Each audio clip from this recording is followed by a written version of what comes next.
मेरे प्रिय आत्मन, क्या तुम सुन पा रहे हो उस शोर को? नहीं, जो बाहर है उस शोर को जो तुम्हारे भीतर चल रहा है। एक निरंतर संघर्ष, एक अनवरत युद्ध जो तुम्हारे शरीर के अणु अणु में, तुम्हारी हर कोशिका में चल रहा है।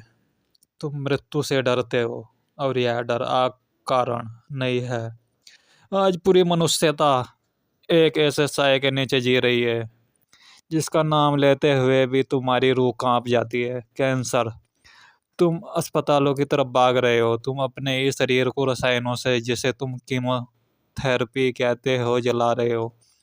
तुम जहर पी रहे हो सिर्फ जीने के लिए। यह कैसा जीवन है जहाँ जीने के लिए तुम्हें खुद को तिल तिल करके मारना पड़ रहा है?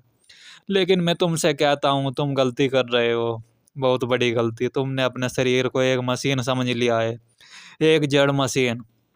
लेकिन यह मशीन नहीं है, यह एक जीवंत मंदिर है। और प्रकृति ने, उस विराट अस्तित्व ने तुम्हें इस धरती पर बिना किसी सुरक्षा कवच के नहीं भेजा है। तुम्हारे भीतर ही, ठीक तुम्हारी नाभि के पीछे, तुम्हारे पेट की गहराइयों में एक मृत्यु बैठी है जो तुम्हें जीवन दे सकती है। यह विरोधाभास लगता है ना कि मृत्यु जीवन कैसे दे सकती है, लेकिन यही सत्य है। तुम्हारे भीतर एक ऐसी व्यवस्था है, एक ऐसी सुप्त शक्ति है जो अगर जाग जाए तो वह कैंसर की सड़ी गली कोशिकाओं को, उन बीमार हिस्सों को जो तुम्हारे शरीर पर बोझ बन गए हैं, उन्हें अपना भोजन बना लेगी। विज्ञान को वहां पहुंचने में 5,000 साल लग गए। जहां तुम्हारे पूर्वज, वे नंगे फकीर, वे ऋषि मुनि पहले से आके बंद करके बैठे थे। अभी बस कुछ ही वर्ष पहले 2016 में दुनिया चौंक गई। जापान के एक वैज्ञानिक को नोबेल पुरस्कार मिला। किस लिए? उसने एक शब्द खोजा, ऑटोफेगी।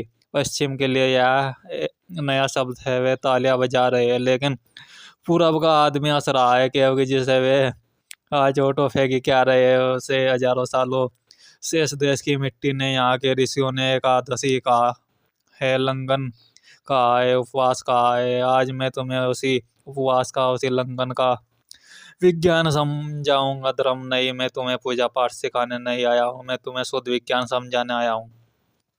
वह विज्ञान जो तुम्हारे शरीर के भीतर लिखा हुआ है, लेकिन तुम उसे पढ़ नहीं पा रहे क्योंकि तुम्हारी आंखों पर भोजन की परत चढ़ गई है। तैयार हो जाओ अपने भीतर के उस चिकित्सक से मिलने के लिए जैसे तुमने भोजन के ढेर के नीचे दबा कर मार डाला। तुम्हें समझना होगा कि समस्या क्या है, तुम बीमार क्यों हो। क्या तुमने कभी सोचा है कि जंगल का जानवर कभी अस्पताल क्यों नहीं जाता? जब एक शेर बीमार होता है या एक कुत्ता भी बीमार होता है तो वह सबसे पहला काम क्या करता है? क्या वह डॉक्टर के पास भागता है? नहीं, वह भोजन करना बंद कर देता है। वह किसी गुफा में, किसी अंधेरे कोने में जाकर बैठ जाता है। वह उल्लंघन करता है क्योंकि उसका शरीर, उसकी चेतना अभी इतनी भ्रष्ट नहीं हुई है जितनी आदमी की हो गई है। उसका शरीर उसे बताता है कि रुको, अभी अंदर मरम्मत चल रही है बाहर से, और कचरा मत डालो। लेकिन आदमी आदमी बड़ा विचित्र प्राणी है। उसे लगता है कि अगर वह 4 घंटे नहीं खाएगा तो वह मर जाएगा। सुबह नाश्ता, दोपहर का भोजन, शाम की चाय, रात का खाना, और बीच बीच में ना जाने क्या क्या। तुमने अपने पेट को, इस चैतन्य तंत्र को एक कूड़ादान बना दिया है। जरा विचार करो, अगर तुम्हारे पास एक कार है और तुम उसे 24 घंटे चलाओ, उसका इंजन कभी बंद ही ना करो, तो क्या होगा? वह इंजन गर्म होकर फट जाएगा। तुम्हारी धमनियां, तुम्हारी आंतें, तुम्हारा जिगर, वे भी तो मशीनरी है। वे थक गए हैं, वे चिल्ला रहे हैं, लेकिन तुम उनकी आवाज नहीं सुनते। तुम बस स्वाद के पीछे पागल हो, और इसी पागलपन का परिणाम है रोग। जब शरीर थक जाता है, जब वह कचरे को बाहर फेंकने में असमर्थ हो जाता है, तो वह कचरा भीतर ही सड़ने लगता है, और उसी सड़न का, उसी विकृति का नाम है कैंसर। कैंसर कोई बाहर से आया हुआ या हमलावर नहीं है, या कोई भी जीवाणु नहीं है जो हवा में उड़ रहा था और तुम्हारे अंदर घुस गया। नहीं, कैंसर तुम्हारी अपनी ही कोशिका है जो पागल हो गई है, बागी हो गई है। और वह बागी क्यों हुई? क्योंकि तुमने उसे विश्राम नहीं दिया। तुमने उसे इतना प्रताड़ित किया है, भोजन ठोस ठोस कर, कि अब वह आत्महत्या करने के बजाय तुम्हें मारने पर उतारू हो गई है। विज्ञान ने, विशेषकर उस जापानी वैज्ञानिक योशिनोरी ओसोमी ने जो खोजा है उसे बहुत ध्यान से समझा।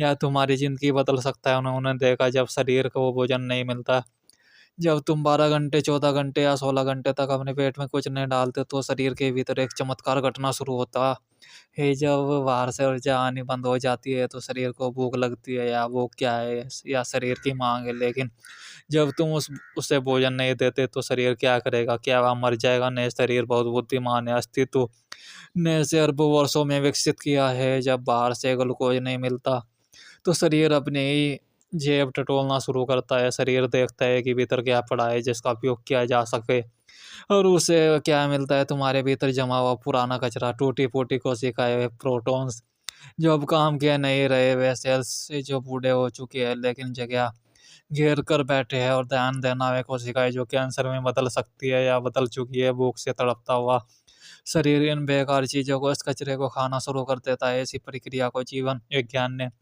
नाम दिया है ऑटोफेगी। ऑटो का अर्थ है स्वयं और फेगी का अर्थ है खाना। खुद को खाना सुनने में डरावना लग सकता है।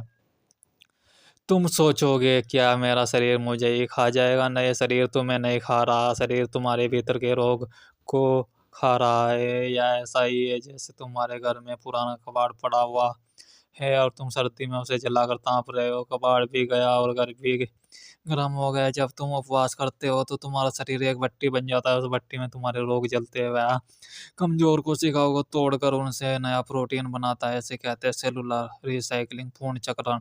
जरा सोचो कितनी अद्भुत व्यवस्था है। भोजन नहीं मिला तो शरीर ने घर की सफाई शुरू कर दी। उसने चुन चुन कर उन तत्वों को नष्ट कर दिया जो तुम्हारे लिए खतरनाक थे। अगर तुम नियमित रूप से उपवास करते हो तो कैंसर की पहली कोशिका पनपते ही शरीर उसे खाकर हजम कर जाता है। उसे बढ़ने का मौका ही नहीं मिलता। लेकिन आज की स्थिति क्या है? आज लोग डरे हुए हैं। डॉक्टर कहते हैं मरीज कमजोर हो जाएगा, उसे खिलाते रहो। और मरीज खा रहा है, वो ग्लूकोज पी रहा है, और उसे यह पता ही नहीं कि कैंसर की कोशिका सबसे ज्यादा किसे पसंद करती है। उन्हें चीनी चाहिए, उन्हें ग्लूकोज चाहिए। चीनी कैंसर का सबसे पसंदीदा भोजन है। जब तुम उपवास नहीं करते, जब तुम हर 2 घंटे में कुछ मीठा या कुछ अन्न खाते हो तो तुम अपने शरीर में ग्लूकोज की बाढ़ ला देते हो। तुम्हारा इंसुलिन हमेशा चढ़ा रहता है। कैंसर की कोशिकाएं दावत उड़ाती है।